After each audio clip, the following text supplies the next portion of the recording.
ওরে ভাই রে ভাই, মাশাআল্লাহ, 50টি প্লাস পেঁপে আছে গাছটায়। আসসালামু আলাইকুম।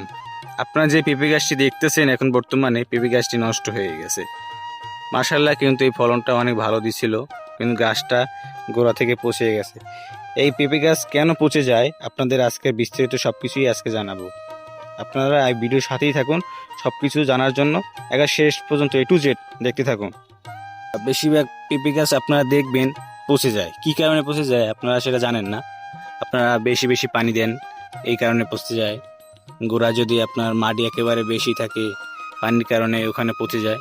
পেঁপে গাছ খালি একটাই সমস্যা, খালি আপনারা এই পেঁপে গাছ পচে যায় খালি, ঠিক আছে। এছাড়া কোনো পেঁপে গাছে নষ্ট হয় না। আপনারা ঠিকমতো যত্ন করলে পেঁপে গাছে ওইরকম কোনো সমস্যা হয় না। আপনাদের একটা জিনিস দেখাই, এই পেঁপে গাছটা দেখেন, এই দেখেন গোড়া লড়ে, ওই শব্দ হয় ভিতরে। তো এই গাছটা পচে গেছে। কি কারণে পচে গেছে আপনাদের আজকে বিস্তারিত জানাবো। এই গাছটা আপনার যে বর্তমানে যে পজিশনে আছে, এই গাছটা বৃষ্টির পানির কারণে নষ্ট হয়ে গেছে। বর্তমানে যে মাটির দেওয়া গোল করে দেওয়া ছিল খানের মতো, এখন সেটা এই কারণে আপনার এই বৃষ্টির পানিটা পড়ে জমাট হয়ে গেছিল, এই কারণে পেঁপে গাছটি নষ্ট হয়ে গেছে। আপনারা দেখেন পেঁপে গাছটা অনেক ফলন দিয়েছিল।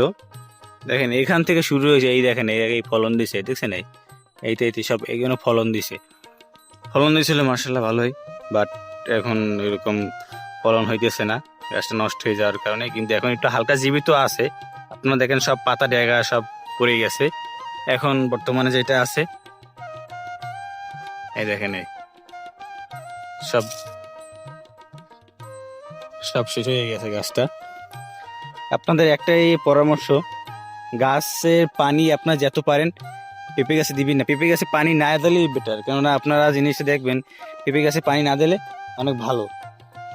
পানি দিবেন যে সময় আপনার 34 মাস থাকে, ওই সময়কালে পানি দিবেন আপনারা এক। আর এখন বর্তমানে যে অবস্থা পেঁপে গাছে, আপনাদের একটা জিনিস দেখাই, আমাদের ওই পেঁপে গাছটা দেখুন, দেখেন কত ছোট গাছে দেখেন, ওই দেখেন কত ছোট গাছে পেঁপে হয়েছে। আপনারা দেখেন ওই পেঁপে গাছটার আপনার গোড়া দেখাচ্ছি, এই পেঁপে গাছের গোড়াটা দেখেন। আপনারা দেখছেন এই গাছটা গোড়ায় পানি না জমে এটা করে দিয়েছি। দেখেন এখান থেকে পানিটা নামিয়ে দেবে, এখান থেকে এদিকে পানি নামিয়ে দেবে। আমাদের কান্দে দেখেন এই পেঁপে গাছটা পচে যাওয়ার কোনো সম্ভাবনা তো নাই, মানে পেঁপে গাছটা নষ্টই হবে না। আর এই পেঁপে গাছটা দেখেন, ওরে ভাই রে ভাই, মাশাআল্লাহ, দেখছেন দেখেন মাশাআল্লাহ কত বড় বড় পেঁপে হয়েছে। দেখেন এই ছোট গাছে যদি আমার হাতও মানে, আমার হাত দেখেন হাতের পাশে বলে দেখেন হ্যাঁ পায় না, ধরতে পারি না। দেখেন কত বড় বড় সাইজ পেঁপে হয়েছে।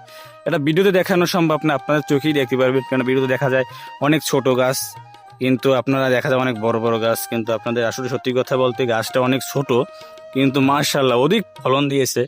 কি বলবো, মানে অনেক। আপনার এখন মিনিমাম 50টি প্লাস পেঁপে আছে গাছটায়। যাই হোক, আমাদের ভুলের কারণে পেঁপে গাছটি নষ্ট হয়ে গেছে।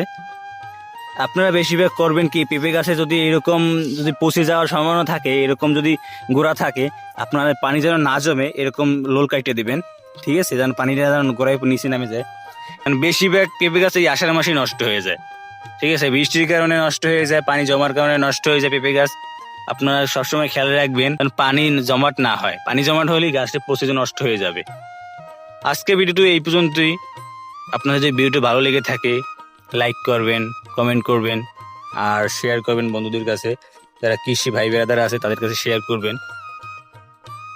আমার ইউটিউব চ্যানেলটি নতুন একটা ইউটিউব চ্যানেল, আপনার এই নতুন ইউটিউব চ্যানেলটিকে সাবস্ক্রাইব করে দিবেন বেশি বেশি, আর বেশি বেশি ভালোবাসা দিবেন, কারণ আমার ইউটিউব চ্যানেলটি সবার জনগণের কাছে যেন বিস্তারিত তুলে ধরতে পারি।